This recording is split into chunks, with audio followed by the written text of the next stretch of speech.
Hello students, I hope आप सब लोग बहुत अच्छे होंगे। जैसे कि लास्ट लेक्चर में हमने समझा था कि long term capital gain and short term capital gain इसका कैलकुलेशन कैसे होता है, एंड आई होप कि आपको काफी अच्छे तरीके से अंडरस्टैंड भी हुआ। आज के लेक्चर में हम देखने वाले हैं कि एग्जम्पशन हमें कहाँ पे मिलता है। ओके, थोड़ा एक बार मैं रिवाइज कर लेता हूँ, then हम एग्जम्पशन स्टार्ट करेंगे। ठीक है, देखो हमने क्या देखा था।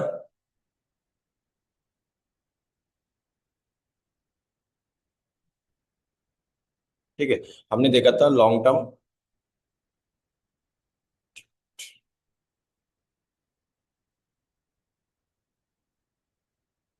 ठीक है, हमने देखा था लॉन्ग टर्म कैपिटल गेन। ठीक है, उसके बाद हमने देखा था शॉर्ट टर्म कैपिटल गेन। ठीक है, ये हमने समझा था कि इसका कैलकुलेशन कैसे करना है। ठीक है, हम समझते हैं कि ये शॉर्ट टर्म कैपिटल गेन जो है, इसका कैलकुलेशन कैसे करते हैं। ठीक है, हम सबसे लेते लेते एफवीसी, फेयर वैल्यू कंसिडरेशन। ठीक है, देन उसके बाद हम लेते थे हमारी जो भी एक्सपेंसेस है, एक्सपेंडिचर। ठीक है, देन हम इसमें ऐड करते थे कि हमारी जो कॉस्ट एक्विजिशन वैल्यू है। ठीक है, क्या था, cost of acquisition and cost of improvement. ठीक है, देन हम इसमें से जो माइनस करते थे, हम तो हमारा क्या आता था, gross short term capital gain. Understand. उसके बाद हम क्या करते थे, एग्जाम्पशंस माइनस करते थे। ठीक है, तो आज के लेक्चर में हम एग्जाम्पशन ही देखने वाले हैं। ठीक है, और लॉन्ग टर्म का भी सेम था, सिर्फ लॉन्ग टर्म में क्या था, लॉन्ग टर्म कैपिटल गेन। ठीक है, इसमें भी ये सेम प्रोसेस थी, सिर्फ इसमें इंडेक्सेशन ऐड करना था हमें। ठीक है, आई होप ये आपको अंडरस्टैंड हुआ। ठीक है, उसका तो हमने समझा था कि 2001 से पहले अगर मेरे पास प्रॉपर्टी है तो उसका कैलकुलेशन कैसे करना है। ठीक है, तो उसका कैलकुलेशन हम कैसे करते थे अगर मेरे पास 2001 से पहले प्रॉपर्टी है तो। देखो, ये जो मेरे पास बिल्डिंग के अलावा, लैंड के अलावा अगर और कुछ होता है, ठीक है, तो हम क्या लेते थे, उसकी हायर वैल्यू ओरिजिनल कॉस्ट या फेयर मार्केट वैल्यू 2001 की। ठीक है, और या फिर कॉस्ट ऑफ एक्विजिशन लैंड और बिल्डिंग के लिए था 2001 से पहले अगर मेरे पास है, तो उसमें क्या था कि ओरिजिनल कॉस्ट जो है, या फिर जो हमारी लोअर है एफएमवी, या फिर हमारी स्टैम्प ड्यूटी वैल्यू, ये दो में से जो छोटा है वो लेते थे, एंड ये दो में से जो हायर है हम वो लेते थे। ठीक है, उसके बाद हम कैलकुलेट करते थे। ठीक है, और अगर हम 2001 से पहले अगर मैंने कुछ घर को रिनोवेशन किया है तो उसमें मुझे इग्नोर करना था, उसमें मुझे कुछ मिलने वाला नहीं था। ठीक है, सो हमने फार्मूला भी देखा था कि इंडेक्सेशन कैसे निकालते थे, कि हमारी जो वैल्यू है, ठीक है, उसके बाद जो हमारा साल है, मतलब 2001 में अगर मैंने परचेस किया है वो, और जिस साल मैंने सेल किया है उसकी वैल्यू, तो हमारा क्या निकलता था, cost of acquisition. Understand. I hope ये पार्ट आपको अंडरस्टैंड हुआ। ठीक है, आज के लेक्चर में हम समझने वाले हैं कि एग्जाम्पशंस हमें किस पे मिलते हैं। ठीक है, देखो इसे मैं आपको समझाता हूँ। ठीक है, देखो सबसे पहले हम समझते हैं कि सेक्शन 54, सेक्शन 54 किसके लिए है। फॉर एग्जांपल अगर मैंने घर परचेस किया एंड मैंने, फॉर एग्जांपल अगर मैंने कुछ एक हाउस परचेस किया, ठीक है,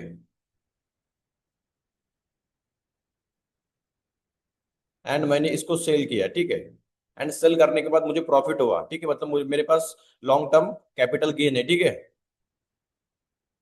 अंडरस्टैंड। एंड ये जो एग्जाम्पशंस है हमें सिर्फ लॉन्ग टर्म कैपिटल गेन पे ही मिलते हैं। ठीक है, ये बात को ध्यान में रखना, शॉर्ट टर्म कैपिटल गेन पे नहीं मिलते। ठीक है, इसमें अगर मेरा long term capital gain profit में है, तो मैंने जो घर परचेस किया तो मैं उसके बदले सिर्फ घर ही परचेस कर सकता हूँ। ठीक है, मतलब जो मैंने घर सेल किया तो उसके बदले मैं कैपिटल गेन बचाने के लिए सिर्फ घर ही परचेस कर सकता हूँ। ठीक है, तो हमें एग्जाम्पशन कैसे मिलते हैं हम अभी वो देखते हैं। ठीक है, देखो, ओके, इसे समझते हैं सबसे पहले। ठीक है, सेक्शन एग्जाम्पशन अंडर सेक्शन 54। ठीक है, ऑल रेसिडेंस। ठीक है, मान लो कि मेरे पास अगर एक घर है, ठीक है, उसको मैंने सेल किया। ठीक है, सो अभी इसे मैं समझाता हूँ कि मैंने 2024 में एक घर सेल किया। ठीक है, बट मुझे पता था कि मैं 2024 में घर सेल करने वाला हूँ, तो मैंने क्या किया, 2023 में एक घर परचेस करके रख दिया था। ठीक है, क्या किया, मैंने 2024 में घर सेल किया, लेकिन मैंने उसके पहले ही घर क्या किया, परचेस करके रख दिया था। ठीक है, तो इस पे जो कैपिटल गेन आने वाला है मुझे सेल पे, ठीक है, लेकिन मैंने घर पहले ही परचेस कर दिया, तो ये जो कैपिटल गेन रहेगा ये मेरा क्या हो जाएगा, टैक्स सेव हो जाएगा, मतलब मुझे एग्जाम्पशन मिलेगा। ठीक है, मतलब जो मैं परचेस करने वाला हूं, मैं उसके एक साल, मतलब जो मैंने सेल किया है, ठीक है, उसके मैं एक साल पहले ही परचेस कर सकता हूँ, या फिर जो मैंने घर सेल किया है उसके 2 साल बाद मैं अपना घर परचेस कर सकता हूँ, तब मुझे एग्जाम्पशन मिलेगा। ठीक है, ये क्या है, DOT, purchase 1 year before DOT, date of जो हमारा ट्रांजेक्शन होता है वो, ठीक है। अंडरस्टैंड। देखो इसे मैं आपको फिर से एक बार समझाता हूँ कि मैं एक पर्सन हूँ, ठीक है। मैंने क्या किया, घर सेल किया, कब, 2024 में, ठीक है। उसके बाद मैंने क्या किया, 2026 में एक घर परचेस किया, ठीक है। और मान लो कि इस पे मुझे 1 CR का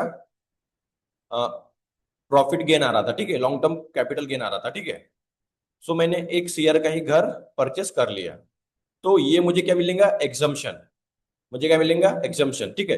देखो मैं यहाँ पर आपको बताता हूँ, लॉन्ग टर्म कैपिटल गेन, इसे हम कैसे कैलकुलेट करते थे, देखो, फेयर वैल्यू कंसल्टेशन, उसके बाद हम जो एक्सपेंडिचर है वो ऐड करते थे, माइनस करते थे। उसके बाद कॉस्ट ऑफ एक्विजिशन, ये माइनस करते थे। कॉस्ट ऑफ इम्प्रूवमेंट, ये माइनस करते थे। इसके बाद हमारा क्या निकल जाता, cross long term capital gain. Understand.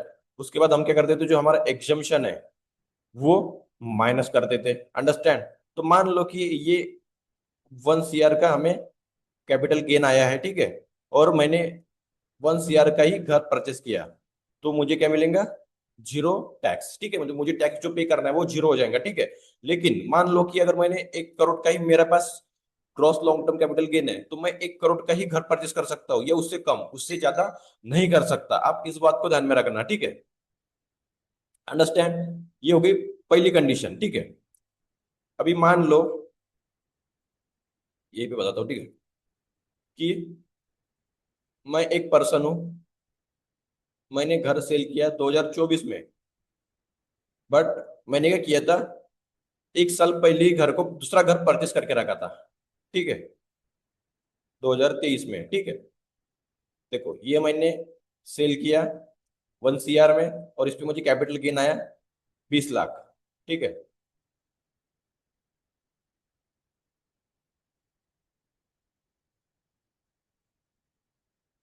इस पे मुझे कैपिटल गेन आया 50 लाख, पकड़ लेता हूँ, ठीक है, 50 लाख, ठीक है। और मैंने 1 साल पहले ही क्या किया, 50 लाख का घर परचेस करके रख दिया था, ठीक है। तो यहाँ पे भी मुझे क्या मिलेगा, एग्जम्पशन। अंडरस्टैंड। अगर मैं ऐसा करता हूँ, ठीक है, तभी मुझे एग्जम्पशन मिलता है। अंडरस्टैंड। ये हो गई दूसरी कंडीशन। देखो क्या बोल रहा है यहाँ पे, देखो पहला पॉइंट क्या है, परचेज 1 ईयर बिफोर डॉट, ये देखो ये कंडीशन क्या है, सेल करने के मैंने 1 साल पहले ही परचेस कर लिया। अंडरस्टैंड। दूसरी कंडीशन क्या है, परचेस 2 ईयर बिफोर डीओटी, ठीक है। देखो मैंने किया सेल करने के बाद 2 साल, मतलब जो घर मैंने सेल किया था उसके 2 साल बाद मैंने क्या किया, परचेस किया। देखो तो 2024 में मैंने सेल किया था, 2026 में मैंने परचेस किया, तभी मुझे एग्जामेशन मिलेगा, ठीक है। और तीसरा पॉइंट क्या है, कंस्ट्रक्ट, मतलब मैं अगर 2024 में, ठीक है, ये 2024 है, यहाँ पे कोई मैं अगर घर कंस्ट्रक्शन के लिए स्टार्ट करता हूँ, ठीक है, तो मैं 3 साल तक, ठीक है, मतलब 2027, यहाँ तक मैं अपना घर कंस्ट्रक्ट करके रेडी कर सकता हूँ, ठीक है। मतलब 3 साल तक अगर मैं कंस्ट्रक्शन करता हूँ तभी मुझे जो एग्जाम्पशन है वो मिलेगा। 3 साल से ज्यादा होता है तो मुझे एग्जाम्पशन नहीं मिलेगा, ठीक है। अभी आपके मन में क्वेश्चन होगा कि फाइनेंशियल ईयर 24 और ये फाइनेंशियल ईयर 25, ठीक है, इस साल मैंने घर सेल किया था, ठीक है, इस साल मैंने घर को क्या किया था, सेल किया था। अंडरस्टैंड। फाइनेंशियल ईयर 24-25 में, ठीक है। तो मैं अपना आईटीआर कब फाइल करूंगा, जो ये नेक्स्ट है, ठीक है, जुलाई, या मैं क्या करूंगा, अपना आईटीआर फाइल करूंगा, ठीक है। लेकिन मेरे पास एग्जामिशन के लिए टाइम कब तक है, 2 साल तक। अंडरस्टैंड।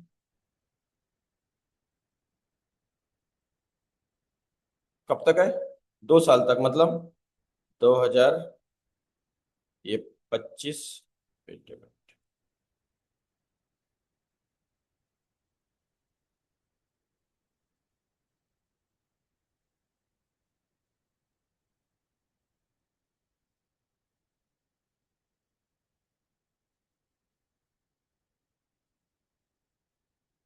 ठीक है। चलो इसे मैं आपको एग्जांपल के साथ समझाता हूँ, ठीक है। देखो आपके मन में क्वेश्चन है, उसका निवारण करते हैं। 2024-25, ठीक है। इस साल मैंने क्या किया था, घर सेल किया था। अभी यहाँ पे कंडीशन क्या है कि मैं 2 साल तक घर परचेस कर सकता हूँ। तो अगर मैं यहाँ से 2 साल पकड़ता हूँ तो मैं 2025, 26 और ये 2026, 27, मतलब मैं 31 मार्च 2027 तक घर परचेस कर सकता हूँ, ठीक है। लेकिन ये फाइनेंशियल ईयर जो है, इसका मुझे आईटीआर फाइल करना पड़ेगा, ठीक है। तो मैं आईटीआर कब फाइल करूंगा, इसी साल में 25-26 में, मतलब जो ये करंट साल है 25, ठीक है, इसके जुलाई में मैं क्या करूंगा, आईटीआर फाइल करूंगा, ठीक है।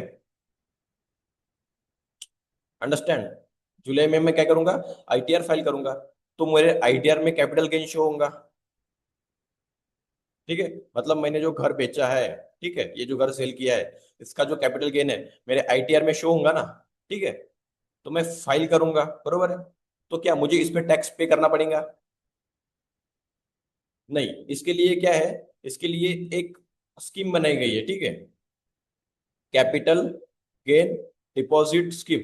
मतलब मान लो कि आपका जो लॉन्ग टर्म कैपिटल गेन था वो था 1 CR का, ठीक है। तो ये जो 1 CR है, आप 2 साल तक इसमें डिपॉजिट रख सकते हो, ठीक है। कैपिटल गेन डिपॉजिट स्कीम, ठीक है। फिर आप जब घर परचेस करोगे 2 साल में, तब आप इसको विड्रॉ करोगे। अंडरस्टैंड। फिर जब आप विड्रॉ करोगे, अगर आपने घर परचेस नहीं किया तो आपको फिर टैक्स देना पड़ेगा। ये साल में अगर आपने परचेस किया तो आपको एग्जेम्पशन मिल जाएगा। अंडरस्टैंड, अंडरस्टैंड हुआ, देखो क्या बोल रही है सेक्शन सेक्शन 54, ठीक है। ये किसके लिए होता है, इंडिविजुअल एचयूएफ के लिए, ठीक है। लॉन्ग टर्म कैपिटल गेन के लिए होता है, ठीक है। उसके बाद रेसिडेंशियल हाउस, ठीक है, मतलब जो हम सेल करेंगे, ठीक है। और परचेस भी क्या करना है हमको, रेसिडेंशियल हाउस ही, उसकी जगह आप दूसरा कुछ प्रोसेस नहीं कर सकते हो, ठीक है। और इसके लिए टाइम पीरियड क्या है, 1 साल पहले परचेस करो, मतलब सेल करने के 1 साल पहले, या फिर 2 साल बाद, ठीक है, सेल करने के 2 साल बाद, ठीक है। या फिर अपना अगर कंस्ट्रक्ट कर रहे हो तो उसको आपको 3 साल मिलेंगे, ठीक है। तो आपको एग्जामेशन क्या मिलेगा, देखो, cost of new residential house, ठीक है, अगर आपने परचेस किया है तो। या फिर अगर आपने 2 साल में परचेस नहीं किया तो आप अपना जो, क्या बोलते हैं उसको, कैपिटल गेन जो है, ठीक है, वो आप कैपिटल गेन डिपॉजिट स्कीम में जमा कर सकते हो, ठीक है। और इसकी लिमिट क्या है, 3 साल तक, ठीक है। 3 साल के बाद आप उसको विड्रॉ करना पड़ेगा। फिर आप जब विड्रॉ करोगे, आपने घर परचेस नहीं किया, तो फिर आपको पूरा कैपिटल जो टैक्स है वो पे करना पड़ेगा, ठीक है। मतलब जो आपका एग्जाम्पशन है वो नहीं मिलेगा। अंडरस्टैंड। देखो मैं आपको फिर से एक बार समझाता हूँ, ठीक है। या फिर हो सकता है कि आप ज्यादा होशियार हो तो आप और एक दिमाग लगा सकते हो, ठीक है। लेकिन क्या, मैं आपको बताता हूँ, देखो। अभी मान लो आप एक पर्सन हो, ठीक है। आपने क्या किया, 5 करोड़ का आपको क्या मिला, लॉन्ग टर्म कैपिटल गेन, ठीक है। अंडरस्टैंड, मतलब ये आपका ग्रॉस प्रॉफिट है, ठीक है। अंडरस्टैंड। तो आपके मन में अभी चल सकता है कि मैं इस घर को अपने दोस्त को सेल कर देता हूँ 5 करोड़ में, ठीक है। फिर जो मेरा दोस्त है, ये क्या करेंगे, वापस से परचेस करेंगे, वापस से क्या करेंगे, परचेस करेंगे, ठीक है। ऐसा आप दिमाग लगा सकते हो, ठीक है। देखो आपने क्या किया, घर जो था, ठीक है, देखो मैं आपको समझाता हूँ, ठीक है। देखो आपने क्या किया, जो आपने घर सेल किया था, ठीक है, आपने घर कितने में सेल किया था, 10 करोड़ में। फिर आपका जो कैपिटल गेन है वो कितना आया, ठीक है। मान लो कि 9 CR आपको क्या है, ग्रॉस कैपिटल लॉन्ग टर्म, ठीक है।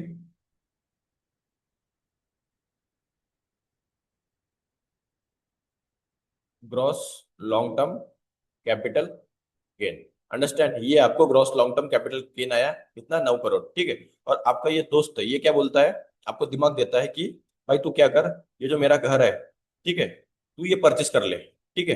तू क्या कर ले, परचेस कर ले, ठीक है। फिर बाद में क्या करना, वापस से मुझे सेल कर देना, ठीक है।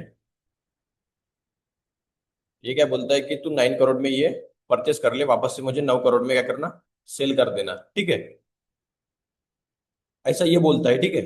लेकिन ऐसा नहीं होता, क्यों? क्योंकि आप जो घर परचेस करते हो, ठीक है, फॉर एग्जाम्पल अगर ये जो घर है दोस्त का, ये मैंने अगर परचेस किया तो मैं इसे 3 साल तक बेच ही नहीं सकता, ठीक है। अगर मैंने इसको बेचा 3 साल के पहले तो मुझे वापस से क्या लगेगा, टैक्स लगेगा, ठीक है।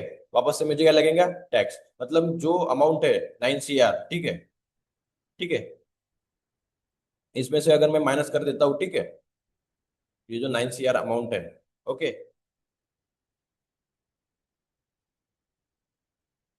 इस पे मुझे क्या लगेंगे, वापस से टैक्स लगेगा। अंडरस्टैंड? आई होप आपको अंडरस्टैंड हुआ, ठीक है। देखो यहाँ पे मेंशन किया है, देखो क्या बोल रहा है यहाँ पे, section 54, transfer long term capital gain being residential house, ठीक है, मतलब हम रेसिडेंशियल हाउस बेच सकते हैं, ठीक है। क्या है हमारा परचेस का, 1 साल पहले, ठीक है, और ट्रांसफर, ओके। उसके बाद हम जो विड्रॉल स्कीम है, ठीक है, वो 3 साल तक हमें लिमिट मिलती है, ठीक है, ओके। मतलब हम 3 साल तक जो रेसिडेंशियल हाउस है वो परचेस कर सकते हैं, ठीक है। मतलब कंस्ट्रक्ट कर सकते हैं 3 साल तक, और 2 साल तक हम परचेस कर सकते हैं, ठीक है। अगर 2 साल में हमने परचेस नहीं किया तो हम विड्रॉ करके पूरा टैक्स पे करना पड़ेगा। अंडरस्टैंड? इस दूसरा पॉइंट क्या है, purchase in year from 2 year, ठीक है, जो मैंने आपको बताया था हम 2 साल में परचेस कर सकते हैं, ठीक है।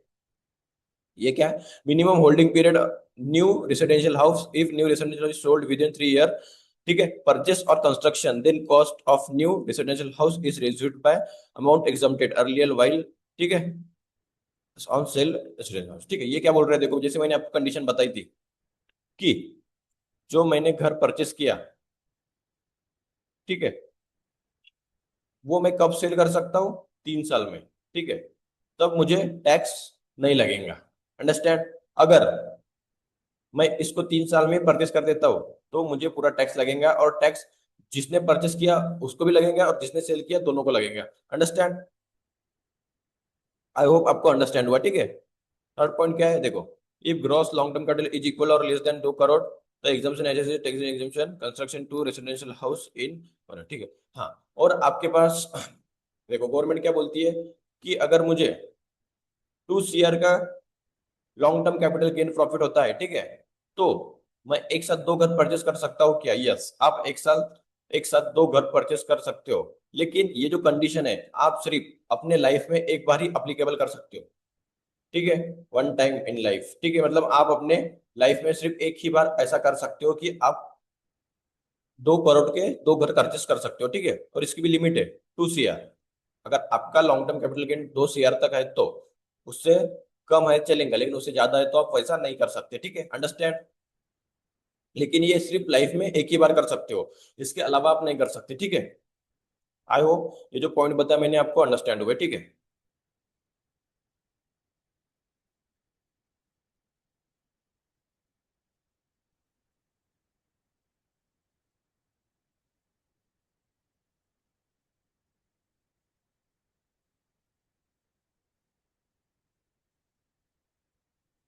ओके, थोड़ा मैं एक बार रिवाइज कर लेता हूँ, ठीक है। देखो हमने क्या देखा अभी तक, लॉन्ग टर्म कैपिटल गेन, ठीक है, इसमें हमने क्या देखा कि एग्जम्पशन, ठीक है।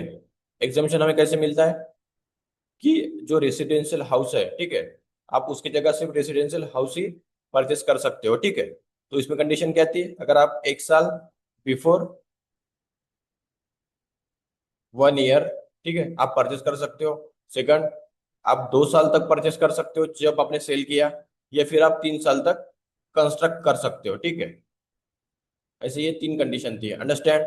उसके बाद अभी जो लॉन्ग टर्म कैपिटल गेन हमारा है, ठीक है, तो हम वो कहाँ डिपॉजिट रखते हैं, कैपिटल गेन अगर मैंने 2 साल तक घर परचेस नहीं किया, ठीक है, तो मुझे डिपॉजिट रखना पड़ता है, ठीक है। कहाँ डिपॉजिट रखते हैं, कैपिटल गेन डिपॉजिट स्कीम में। अंडरस्टैंड? इसको मैं जब विड्रॉ करूंगा, ठीक है, विड्रॉ करके अगर मैंने 2 साल में घर परचेस किया तो मुझे टैक्स नहीं लगेगा, ठीक है, एग्जाम्पशन मिलेगा। अगर विड्रॉ करके मैंने घर परचेस नहीं किया तो मुझे इस पूरा टैक्स पे करना पड़ेगा, ठीक है। आई होप ये आपको अंडरस्टैंड हुआ, ठीक है। उसके अलावा और एक था लास्ट पॉइंट कि पूरे पूरे मेरे लाइफ में, ठीक है, मतलब मगर मेरे पास 2 करोड़ का लॉन्ग टर्म प्रॉफिट गेन है, तो मैं 2 बार घर परचेस कर सकता हूँ, ठीक है। 2 घर परचेस कर सकता हूँ, लेकिन ये सिर्फ मेरे लाइफ में एक ही बार, और इसकी भी लिमिट है 2 करोड़ तक आपका लॉन्ग टर्म कैपिटल गेन है, तो इसके अलावा नहीं। आई होप ये सारे पॉइंट आपको अंडरस्टैंड हो गए, ठीक है। सो हम नेक्स्ट लेक्चर में देखेंगे कि जो लॉन्ग टर्म कैपिटल गेन है बाकी के लिए कैसा लगता है, मतलब गोल्ड के लिए, है ना। ये हम नेक्स्ट लेक्चर में देखेंगे, ठीक है। एंड नेक्स्ट लेक्चर में हम रेट्स भी समझेंगे, रेट्स क्या है। सो हमारा ये कैपिटल गेन पार्ट एंड हो जाएगा, ओके। सो इस लेक्चर को एंड अप करता हूँ मैं, थैंक यू।